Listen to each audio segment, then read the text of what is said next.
jangan melihat jawaban yang mereka sampaikan, tapi lihatlah pertanyaan yang mereka ajukan gitu ya. Dan tidak ada pertanyaan yang tidak penting ya. Jadi silakan gitu. Bahkan kalau sekedar mau bertanya, Bu, maaf, jadi post positivistik itu apa sih sebetulnya, nggak apa-apa gitu. Jadi itu kan nanti bisa kita ulang lagi gitu ya. Karena ini baru pertemuan pertama nih. Kalau pertemuan pertama sudah merasa memasuki lembah antah berantah yang gelap, yang tidak ada cahayanya, wah ini 14 pertemuan kita akan terasa sangat panjang sekali ya. Jadi silakan. Dan mungkin juga nggak apa-apa ya. Kalau teman-teman merasa bingung, it's good gitu. Kenapa saya katakan it's good? Karena tahap awal untuk belajar itu kita harus shaken, harus merasa tidak nyaman gitu. Saya masih ingat ketika dulu, karena saya tertarik dengan isu gender ya, eh, apa? Saya masih ingat gitu, itu tidak serta merta saya tertarik dengan isu gender. Saya masih ingat ketika saya pertama membaca bukunya siapa, Perempuan di Titik Nol tuh, kok saya jadi lupa nama beliau, baru saja meninggal ya. Iya, saya membaca buku itu tuh saya merasa shaken gitu, saya merasa terguncang, saya merasa nggak nyaman gitu kan, karena buku itu kan betul-betul mendekonstruksi keyakinan-keyakinan dasar yang saya miliki tentang relasi perempuan dan laki-laki gitu. Jadi bagaimana di buku tersebut kan beliau menceritakan seorang perempuan yang punya otoritas penuh tentang tubuhnya gitu ya, sehingga dia memilih menjadi profesi pelacur karena menurut dia profesi tersebut lebih terhormat dibandingkan dia harus mengabdi kepada laki-laki atas nama apapun juga gitu. Dan itu kan sesuatu yang untuk kultur kita perempuan Indonesia, saya kebetulan Muslim gitu, itu kan sangat tidak nyaman. Jadi saya ingat ketika baca buku itu harus pause beberapa kali gitu, berhenti beberapa kali karena saya merasa ini nggak sesuai dengan nilai saya gitu.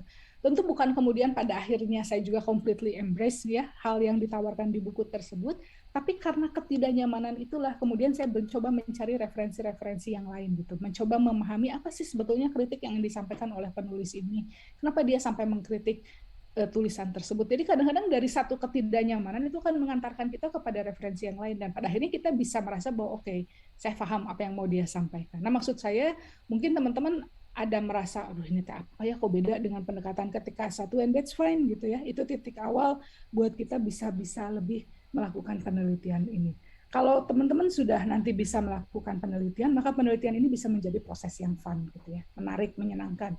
Apalagi kalau kita melakukan riset-riset yang tadi ya memang berangkat dari passion pribadi kita gitu. Ini akan menjadi sebuah journey yang sangat menyenangkan. Jadi jangan khawatir kalau sekarang merasa bingung, rasa ini tidak jelas sebetulnya kita sedang diskusi apa gitu ya. Ini hanya pertemuan pertama kita. Mudah-mudahan pertemuan ke depan kita bisa lebih berdiskusi banyak hal. Tapi kalau teman-teman ada bingung, ada pertanyaan, tolong ditanyakan gitu ya, jangan dipendam sendiri gitu, karena nanti jadi kayak bola salju, bingungnya akan semakin besar gitu ya, akan semakin menggelinding.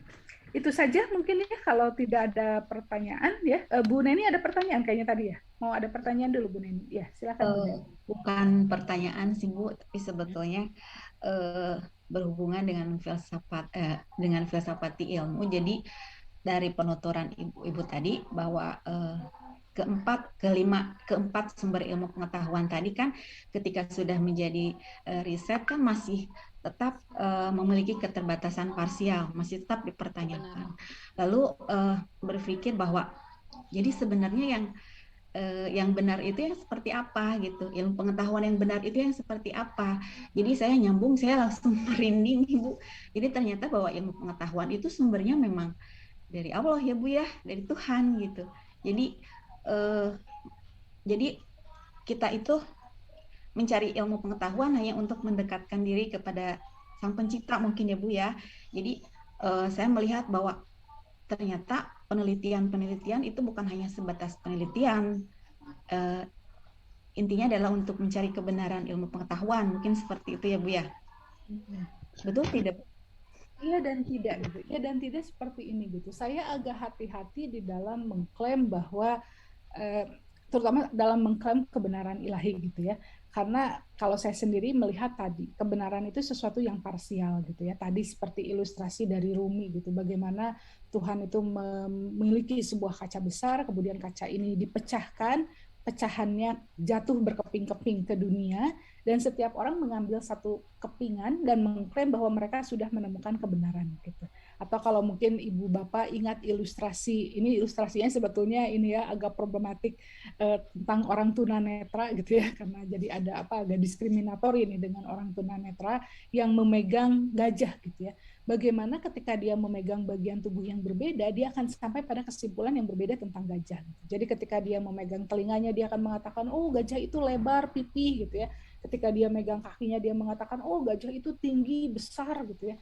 Ketika dia memegang taringnya, dia akan mengatakan, oh gajah itu tajam gitu ya, melengkung gitu ya. Jadi ketika dia megang belalainya, dia akan mengatakan, oh gajah itu panjang seperti ular gitu ya. Nah, jadi artinya apakah kita akan mengatakan itu salah? Kan tidak salah gitu, tapi dia parsial gitu, karena dia hanya melihat gajah dari satu pendekatan tertentu, dari satu sudut pandang tertentu. Maksud saya begini, ketika kita bicara agama, realitasnya adalah praktek agama itu tidak pernah tunggal gitu ya. Kan sulit ya kalau kita mau berdebat agama gitu ya. Ini akhirnya yang membuat kenapa kadang-kadang ada perselisihan atau konflik agama yang tidak selesai-selesai gitu ya. Kalau ibu bapak pernah nonton film Kingdom of Heaven ya, yang menceritakan peperangan yang dari dulu sampai sekarang masih berlangsung misalnya ya di tanah suci ya di Yerusalem misalnya, ya ini kan bingung gitu ya, karena masing-masing mengklaim mereka menyembah Tuhan yang sama sebetulnya, karena kan baik Islam, Yahudi maupun Kristen itu Ibrahim faith ya, berasal dari Ibrahim. Tapi kemudian ada interpretasi-interpretasi yang berbeda yang membuat seolah-olah mereka menjadi tiga agama yang berbeda gitu. Makanya nggak akan selesai kalau kita debat tentang agama, karena masing-masing penganut agama pasti akan merasa bahwa kebenaran agama yang dia anut itu adalah agama yang terbenar. Bahkan di dalam Islam sekalipun kan kita banyak sekali pecahan-pecahannya gitu ya. Antara Sunni dan Syiah sampai hari ini nggak pernah selesai gitu ya. Sunni merasa bahwa versi agama yang dianutnya itu adalah versi yang terbenar, Syiah pun merasa hal yang sama gitu. Kita menyalahkan Syiah itu kan karena kita pakai kacamata kita sebagai orang Sunni. Tapi kalau kita mungkin tinggalnya di Iran, buat orang Iran Syiah di sana, kita ini yang sebetulnya pada salah gitu. Belum di Indonesia kita juga bicara tentang kelompok penganut Islam Ahmadiyah misalnya, yang sampai sekarang barangkali mereka masih mendapatkan diskriminasi. Ya mungkin di mata kita mereka salah gitu. Tapi kan kalau mereka sendiri merasa mereka practicing Muslim gitu. Artinya saya agak hati-hati di dalam mengklaim bahwa kita sudah menemukan kebenaran ilahi gitu ya, karena sangat sering ketika kita merasa kita berbicara atas nama Tuhan, kita jadi punya hak untuk mendiskriminasi orang lain, dan menurut saya itu sangat berbahaya. Jadi justru kalau saya belajar dari teori dari kajian penelitian ini, bahwa akhirnya kita menyadari keterbatasan kita sebagai manusia gitu.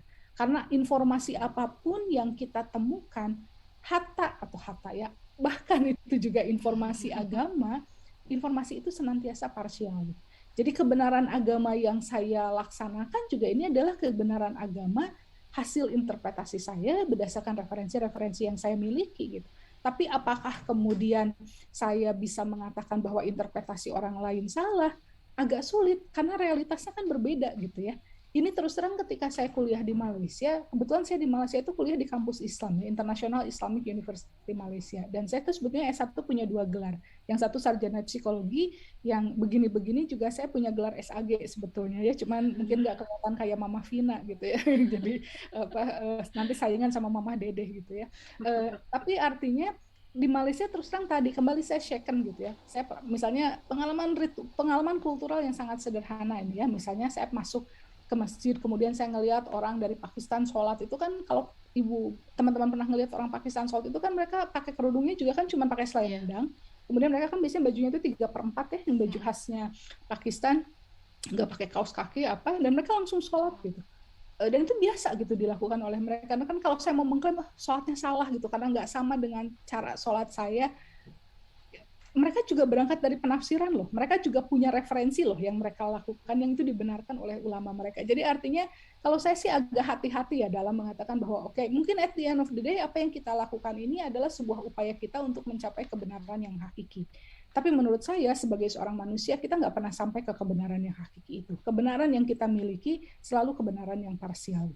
Makanya mohon maaf ini ya kalau untuk yang non-muslim, makanya kenapa sebagai seorang muslim kita kan selalu berdoa minta ditunjukkan ke jalan yang lurus, karena kita nggak pernah tahu kita udah sampai atau tidak. Kalau sudah tahu kita sampaikan, that's it, nggak usah lagi minta doa dong gitu. Tapi justru karena kita tidak tahu, maka kita terus-menerus engage dalam proses tersebut. Mungkin sama saya pikir dengan teman-teman yang non-muslim juga ya. Artinya ada juga ritual-ritual yang meminta mereka senantiasa minta ditunjukkan jalan yang benar itu seperti apa. Karena kita nggak pernah tahu apakah kita udah sampai di jalan yang benar itu atau tidak.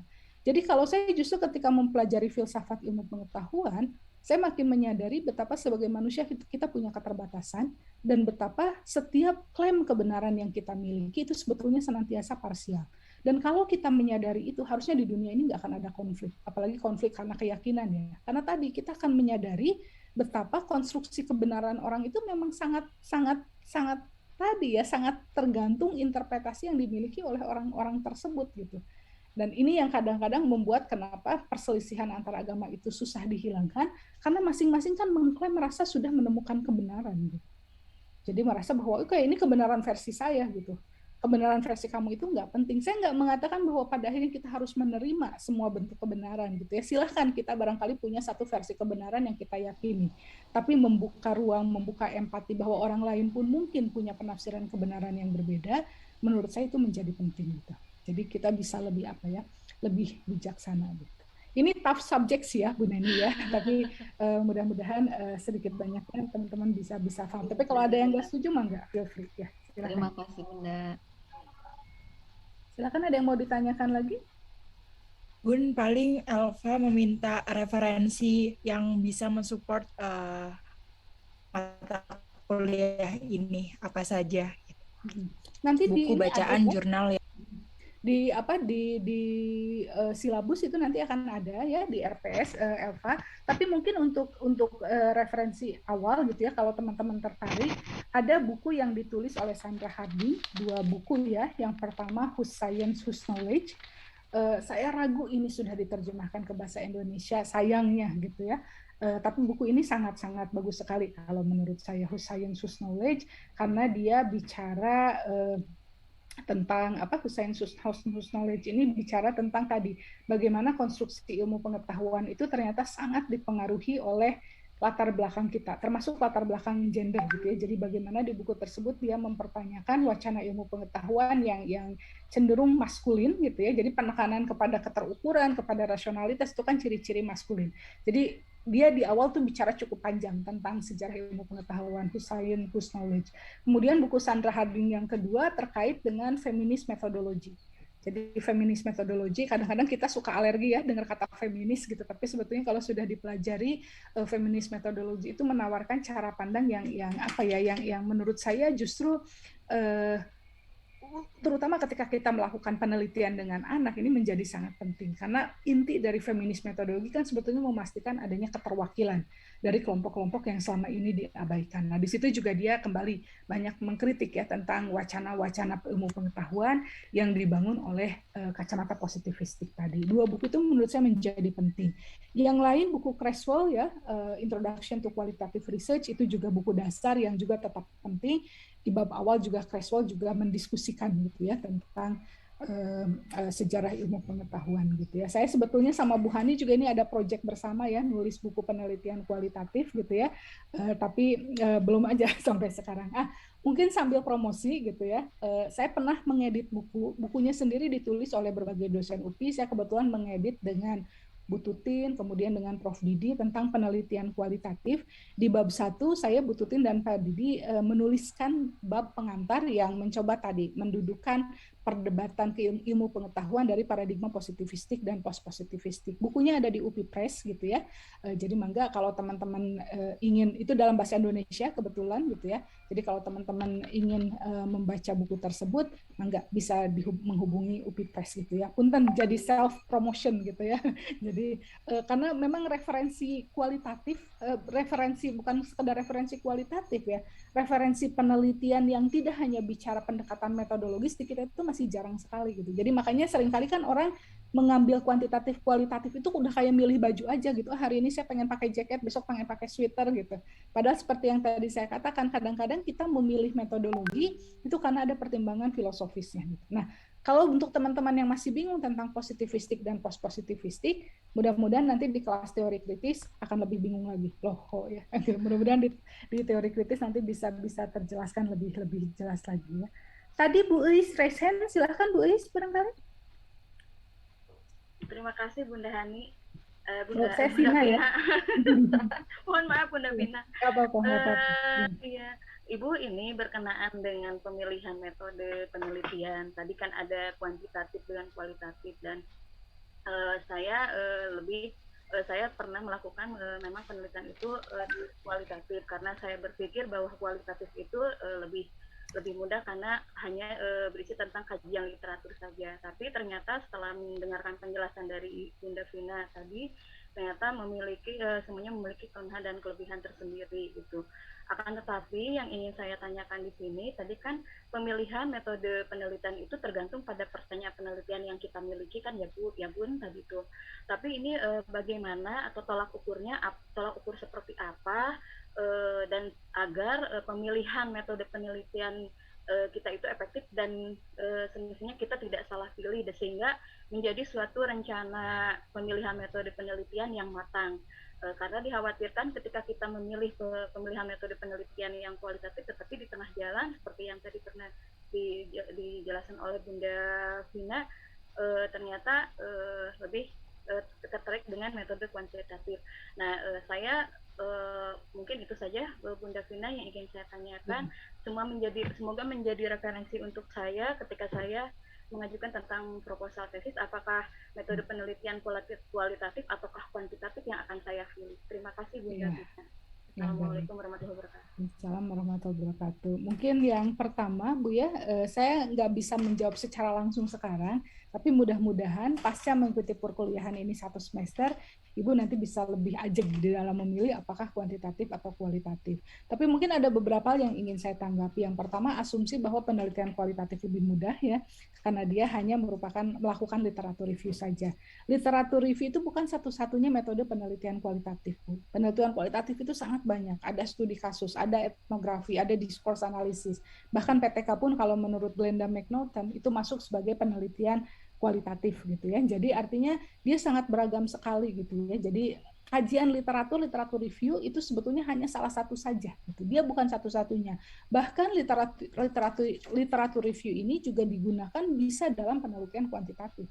Karena hampir semua jenis penelitian memerlukan yang namanya literatur review. Jadi nanti mudah-mudahan dari mata kuliah ini Ibu akan lebih terbuka ya wawasannya bahwa tadi penelitian kualitatif itu tidak hanya literatur review saja.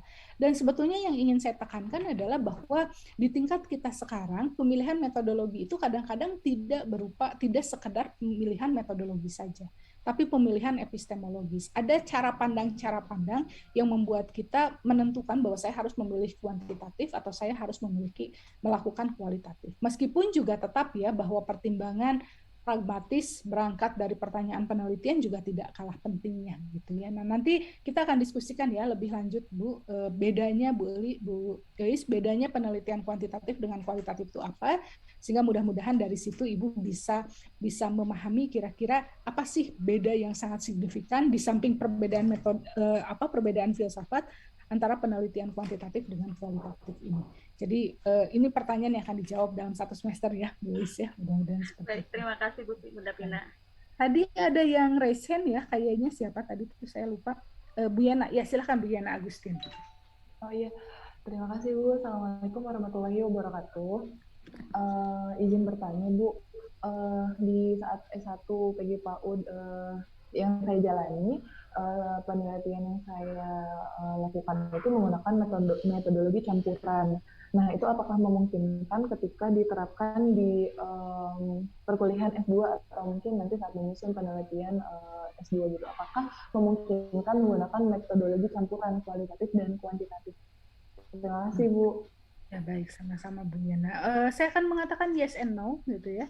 Jadi kalau kita tadi ya melihat bahwa pilihan metodologi ini ditentukan oleh pertanyaan penelitian, ya barangkali itu bisa dilakukan gitu ya, pendekatan mixed method ya, kuantitatif maupun kualitatif gitu. Biasanya mungkin kita awali dari penelitian kuantitatif untuk memperoleh gambaran umum ya, mengenai fenomena yang sedang kita teliti, tapi ketika kita ingin lebih mengeksplorasi secara mendalam, di situ kemudian kita melakukan pendekatan secara kualitatif. Tapi ada juga yang mengatakan itu tidak bisa dilakukan, gitu. Menggabungkan mixed method antara kuantitatif dan kualitatif. Kenapa tidak bisa dilakukan? Karena ada pandangan filosofis yang berbeda. Jadi tadi ya, bahwa pilihan kuantitatif dan kualitatif pada akhirnya bukan sekadar pilihan metodologis, tapi ini adalah pilihan filosofis. Dan kalau sudah pilihan filosofis, ibaratnya air dan minyak itu kan nggak bisa disatukan. Ada juga yang berpendapat seperti itu. Nah, saya sendiri yang mana, mangga. Saya memberikan ruang kepada teman-teman untuk mengambil pilihan yang mana saja. Jadi nanti kita akan diskusi tentang epistemologi, tentang kuantitatif, kualitatif, termasuk juga isu etik di dalamnya. Nah, nanti silakan dengan melihat kepada hal-hal tadi, kira-kira kalau menurut teman-teman itu bisa digabungkan atau tidak. Karena kalau mau bicara pendapat ya tadi tidak satu gitu ya, ada yang memperbolehkan, bahkan mengatakan itu bisa jadi kekuatan karena kita bisa punya dua set data yang kuantitatif dan kualitatif sehingga hasil temuan kita menjadi sangat powerful gitu ya, menjadi sangat kuat menjadi sangat valid. Tapi ada juga yang mengatakan itu nggak bisa disatukan karena dari awal titik berangkatnya filosofisnya sendiri sudah berbeda. Ya, tadi ilustrasinya, bagaimana mungkin kita akan menyatukan air dengan minyak. Dari awal itu mereka memang sudah sangat berbeda. Memang nggak, silahkan gitu ya, karena saya pikir di posisi pasca sarjana ini sudah tidak, kamu harus pakai ini, kamu harus pakai ini gitu ya. Teman-teman juga punya agensi ya, punya suara, punya pendapat yang bisa membuat teman-teman menentukan pilihan metodologisnya sendiri gitu ya. Saya pikir itu kadang-kadang permasalahan yang ada di dunia pendidikan kita gitu ya. Karena terbiasa tidak diberikan pilihan. Jadi kalau diberikan pilihan tuh masih bingung gitu ya. Ini saya sering gitu ketika bahkan di kalangan dosen, kalau saya ngasih pelatihan misalnya ke dosen-dosen tentang riset, di akhir itu mereka masih bertanya, jadi lebih bagus mana Bu, kuantitatif dan kualitatif? Padahal itu sudah hasil ngasih diskusi selama 4 jam gitu ya, masih saja merasa tidak confident untuk memilih satu metode tertentu kalau tidak diarahkan oleh narasumber. Tapi saya harap di ruangan kita ini tidak seperti itu gitu. Jadi mangga teman-teman nanti dengan melihat ya kepada diskusi-diskusi yang kita lakukan akan sampai pada sebuah kesimpulan kira-kira mana nih, apakah kuantitatif atau kualitatif atau mixed method atau bagaimana gitu ya. Oke, teman-teman, saya pikir ini kita sudah hampir jam 10 ya, jadi sudah cukup banyak ya diskusi kita. Minggu ini spesial karena teman-teman akan 2 kali mendapatkan mata kuliah metodologi penelitian ya. Jadi nanti hari Rabu barangkali jam 2 ya, Dr. Mark Tesar sebagai visiting profesor akan menyampaikan materinya. Saya pikir beberapa mungkin akan sangat terkait dengan apa yang kita diskusikan hari ini. Jadi mohon hadir ya di pertemuan hari Rabu, itu menggantikan pertemuan kedua kita. Jadi minggu depan kita tetap ada pertemuan, masih dengan Dr. Mark Tesar, tapi itu sudah masuk pertemuan ketiga. Jadi masuk sebagai bagian dari pertemuannya. Itu saja barangkali ya, mangga silahkan dicerna dulu ya, difahami dari waktu ke waktu. Barangkali saya juga akan menyampaikan referensi-referensi ya, terutama di spot ya, jadi tolong spotnya juga dicek ya. Mungkin dari waktu ke waktu saya akan memasukkan materi-materi jurnal-jurnal yang bisa membantu referensi teman-teman. Ini saya udah diingatkan oleh Bu Afina nih, katanya perkuliahannya hanya sampai 9.30. Tapi saya ada teman-teman yang kuliah lagi kan jam 9.30? Ya Bunda, ini udah dimulai Bu Erna Wulan barusan. Bunda mohon maaf mengingatkan Bunda, maaf. Nggak apa-apa.